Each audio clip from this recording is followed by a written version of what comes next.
How and why did you decide to write an anti-Islamic book? How was your life in regards to faith? What did you believe in? What was your heaviest and most regretful expression that you used for Islam? What was the reaction of the people around you when you became Muslim? I thought to myself, Islam is a lie. Islam is a danger. I got over 2,000 death threats. And in the end, I decided to write an anti-Islam book. God, give me a sign so that I 100% sure know this is the way. I couldn't sleep for it for 2 days. I couldn't accept it. It was so strange. Assalamu alaikum, Brother Joram van Klaveren. Thank you for accepting our invitation, and we are happy to have you with us. I want to first ask you, who is Joram? Wa alaikum salam, Ahmed.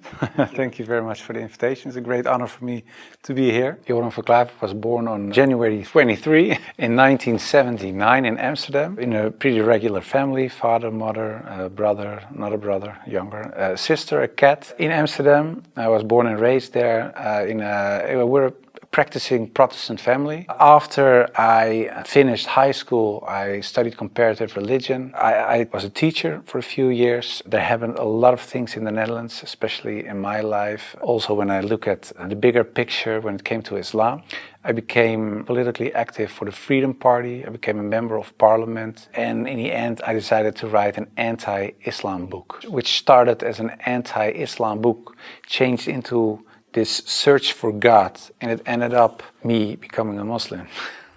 How was your life in regards to faith? What did you believe in? Before I was a Muslim, I was a Protestant Christian from the Reformed Church. We read from the Bible, we all got biblical names, we were all baptized, we went to church, etc., etc. So we're pretty Christian in that way, in that sense. Of course, I believed that there is a creator, I believed in heaven, hell, I believed in angels, revelations, and of course what separates the Christians from the Muslims is that I believe that Jesus Christ was the Son of God. Yeah, in a more philosophical way, I believed he was God himself, of course. I believed in the resurrection and crucifixion of Christ, of course. And I believed in the atonement.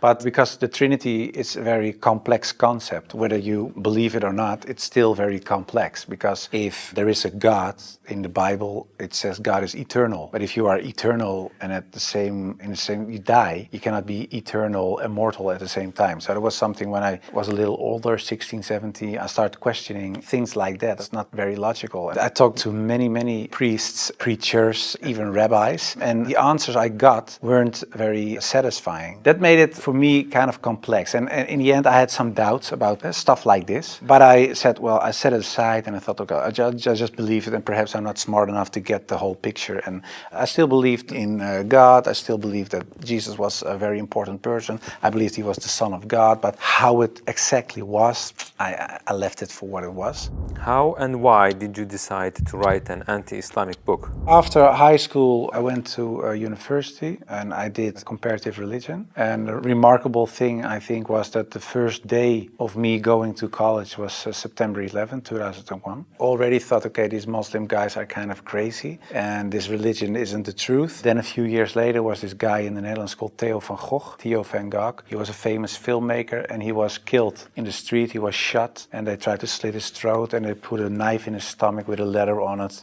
for another girl, and Ali, and it said, "You are next." So it strengthened my anti-Islam feelings in such a way that I thought, well, I have to become politically active to do something and stop this evil of harming our country. You started politics because of Islam? Yeah, and that really had to do with Islam. That was the reason that I wanted to write a book, to explain to people why Islam was a danger for the world. When I was writing my book, like I said earlier, the questions, the doubts I had about Christianity popped up again. And that was about truth, of course, because I was a believing Christian guy. And yeah, the Christian questions I had in the end were answered in an Islamic way. Because, of course, when I started writing the book, a lot of people think that it was a political book. But it wasn't so much a political book, it was a religious book, because I wanted to show people why Islam was a danger as a religion, and I wrote it from a Christian perspective. So in the beginning I made a comparison between the Christian concept of God and the Islamic concept. So I started comparing it. But because I had these doubts about the Trinity and I saw Tawheed,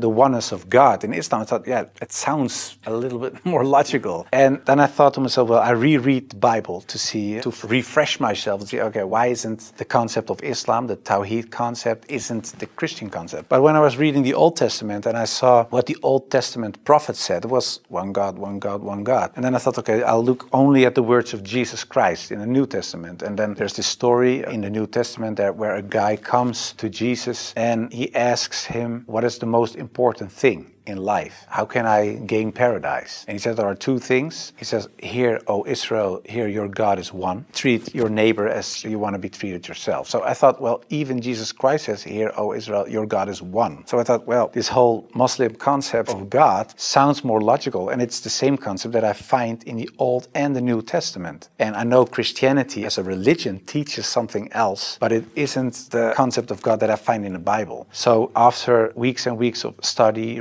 rereading all kinds of books, I thought to myself, okay, perhaps this oneness of God is something that is true. So that's how it started. What resources did you use while doing your research? Because I was kind of shocked, I started writing to several authorities on these religious matters. And one of the guys that I wrote to was Sheikh Abdul Hakim Murad, and he's a professor from Cambridge University. But in a way, it was kind of strange, of course, because I was a politician back then still. I was writing an anti-Islam book with an anti-Islam purpose. And I'm asking this Muslim professor from another country, can you help me? So I told him I'm writing a book. I have a lot of questions. So I was very plain why I thought, why is Islam promoting terrorism? Why is anti-woman? Why is anti-Christian? Anti-whatever. After, I think, 6 weeks, he sent me a very extensive email. And he started explaining, directly answered a lot of my questions. But he also told me, you have to read this article, read this book, read that book, ask this person. And so he was very extensive in his way of explaining. But in the end, after I read all these books and articles and made a comparison between prophets from the Old Testament with Muhammad, peace and blessings be upon him, I had no arguments anymore to say they are prophets and he is not. And I thought to myself, well, if I accept Moses on these grounds and I cannot accept the prophet, then there is something else. So I thought, why don't I think he is a prophet? And I thought, oh, perhaps because he had many wives. But then again, when you look at Solomon or you look at King David, Abraham, there are a lot of people in the Old Testament that had more wives. And when you look at even outside of the religious books,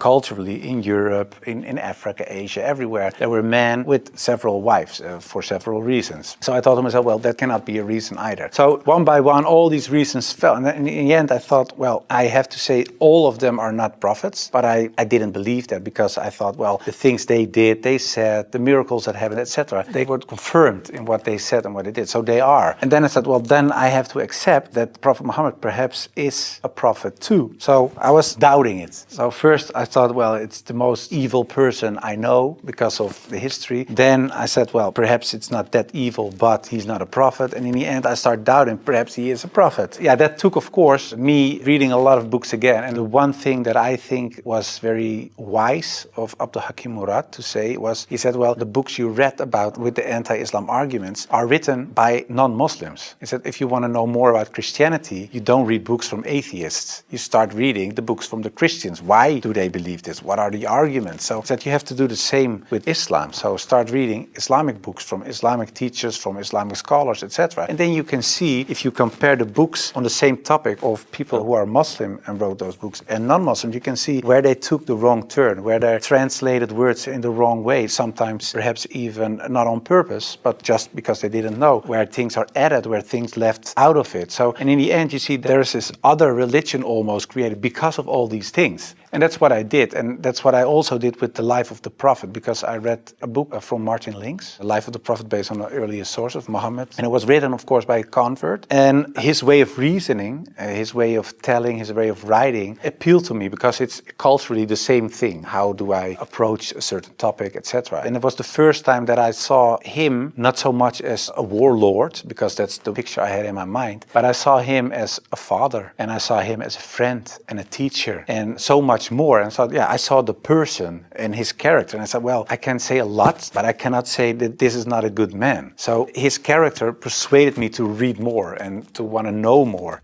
What surprised you the most while doing your research? The story about Hind, there was something that, like a switch, like I had to change. And it was because I thought Hind was the wife of one of the enemies, Abu Sufyan. And in a way, they gave money to kill Hamza, the favorite uncle of the Prophet. And that was what happened on the battlefield. He got killed. They even paraded with his ears and cut off his nose and horrible stuff. So the Prophet was deeply sad, of course, of what happened. And years later, he became powerful. He came in power in Mecca. And then there was Hind. And I was reading this book and I thought, okay, now she gets crucified or her head gets cut off or something like that. But he said, well, I cannot look at her right now, but everybody is forgiven. And if you want to stay here and live among the Muslims, it's possible. If you don't want that, you can go. But bloodshedding is over now. And I thought to myself that she was forgiven. If you can forgive someone who kills a relative, especially a favorite uncle of you, even starts parading with parts of his body to show other people that she humiliates you and whatever you stand for, that means you have such a great character. It's very special. It's something you don't see. And that's what he did. So I thought to myself, well, it was a really special guy. And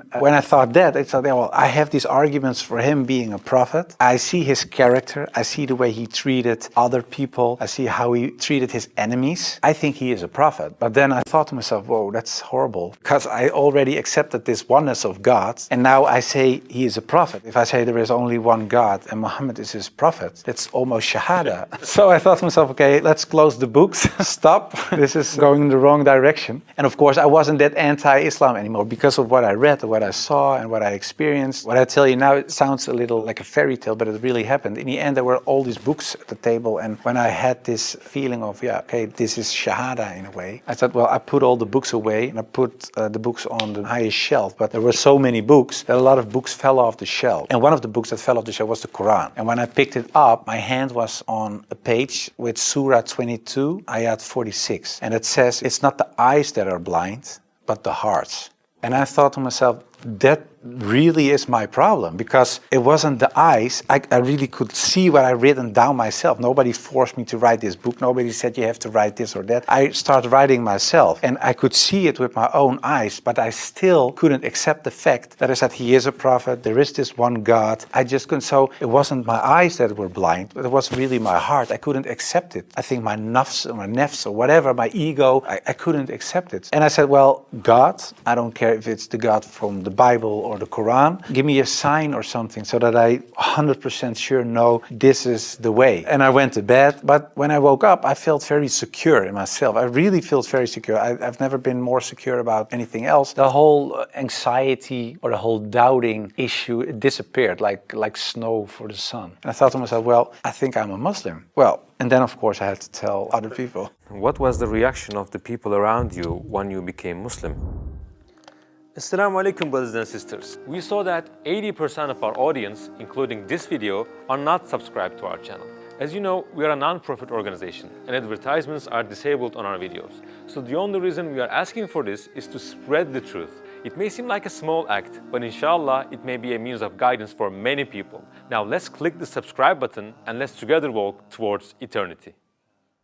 What was the reaction of the people around you when you became Muslim? Most of them were very negative, of course. For a lot of people, especially some uncles and aunts, it was kind of a shock. They heard it when it was on the news. I told my mother and my mother started crying. And my wife was pretty open. Yeah, she was very cool about it. She said, well, if Islam is what you really believe and that's in your heart, who am I? And yeah, some people from my old work were really aggressive. I got over 2,000 death threats from people who used to support me, of course. People who voted for me. People said the most horrible things. We will rape your wife, shoot you, we know where your children go to school, stuff like that. And most of them, of course, is nonsense because they're crazy people writing things on their computer. So it was kind of a hectic time. And I had to tell my work, of course, and it was this Christian organization. So to say, the leader of the pack, he said, I can't believe it. And he said, well, I noticed this change when you talked about certain topics on radio. You were kind of a little more mild, not so harsh anymore, but you becoming a Muslim? And after I said, yeah, I became Muslim, he said, I couldn't sleep for it for 2 days.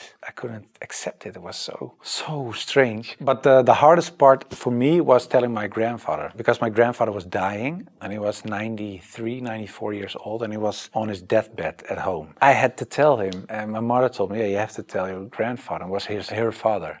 So I said, well, then you have to come with me, it's like a shield. And I just said, well, grandfather, I became a Muslim.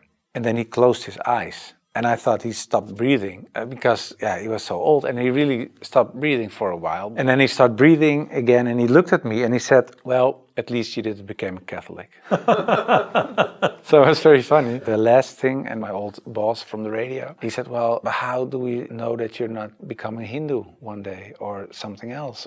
And I told him, well, I never chose a religion one time, and it was when I became a Muslim. Before that, I didn't choose my religion. I was born in a Christian family. I was raised in a Christian way. And I'm very grateful for all the good things that it brought me. But it was not my decision. And the only time I made a decision was me becoming a Muslim. And it was the most, like I said, I think the most important decision I made. And it was the most rational decision I made. I never took years and years to decide one thing, only becoming a Muslim. How did you feel when you made your first salah? It's, of course, a beautiful moment, but very strange as well. Because as a Christian, you're not used to pray like that. You pray with your hands together and perhaps on your knees in front of your bed or something. But I think it's very beautiful that you really prostrate. So you really bow down in the deepest way for your Lord. So that's a very humbling, beautiful thing, I think. And that, yeah, it made me feel very happy. What were the 3 biggest challenges you faced when you converted to Islam? Well, becoming a Muslim, of course, was a big challenge because I had to tell the world and family, and that was a big challenge. The part of thinking that it would be very hard to become a Muslim because, especially as a Protestant Christian, there aren't so many things you have to do in a religious sense. As a Muslim, in terms of practice, so it is required to pray 5 times a day. It's required to eat in a certain way. It is required to think in a certain way. You have to be the best in a way every moment because of your relation with your Creator and because of the fact that you have to pray 5 times a day. It's a constant reminder in a way of the Creator, so that makes you much more aware of the fact that you have a Lord than as a Christian. That's how I experienced it. And I thought to myself, whoa, 5 times a day praying, I cannot do this, I cannot do that, I have to do so that made it hard in the head. But after I became Muslim, it wasn't hard at all. Are you raising your kids as Muslims? Well, you try, of course. I don't know, when you're really raised as a Muslim, I think it's a very difficult job, especially in these times. Of course, when I married, I wasn't a Muslim. You promise in a way that you raise your children as Christians. So after I became Muslim, I'm not raising my children as Christians, of course. If the kids have questions about Christianity, they ask my wife, they get Christian answers. And if they come to me, they get Islamic answers. But most of the time, they ask your father. And my wife cooks halal for everybody, so that's very sweet. She says, well, I'm not going to cook 5 meals, so everybody eats the same. You want halal, everybody eats halal. So in a way, it's like an organic process. What was your heaviest and most regretful expression that you used for Islam?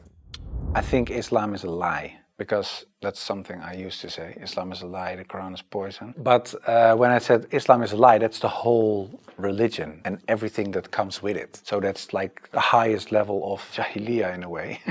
Yeah, that's something I regret because it was like an umbrella and everything else was under this concept of Islam is a lie because that was the core thought. And of course, I do blame myself, and I know there are a lot of people out there not practicing Muslims that do so. And in a way, I understand it because in a political sense and in a social, cultural sense, everything I said and done is still there. I sometimes even hear arguments from people in my old party that I offended in a way. Yeah, that's something that bothers me, and that's one of the reasons that we founded an organization. It's called the IXC, Islam Experience Center, and we go to schools, primary school, high school, college, universities, but also to departments of the government, other social organizations, churches, to take away misconceptions about Islam, to share the message, to show Islam in its true colors. And we do it by virtual reality with the glasses, so it's a very fun experience as well. And we try to erase in a way the things I said and done in the past. How should people research about Islam? Do you advise just searching at Google? No, I would certainly not advise Google. It's the last thing I would advise. I said shut down the computer. No, I think it's very important that people read books, real books with pages and stuff. I would recommend Muhammad, His Life Based on the Earlier Sources of Martin Links, the book I talked about earlier. It's a green book. And I think it's very important for people not just dive into the Quran, because it's a very complex book. And if you don't have anybody who can teach you what you read, especially most of the people who don't know anything about Islam are not fluent Arabic, classic Arabic speaking people.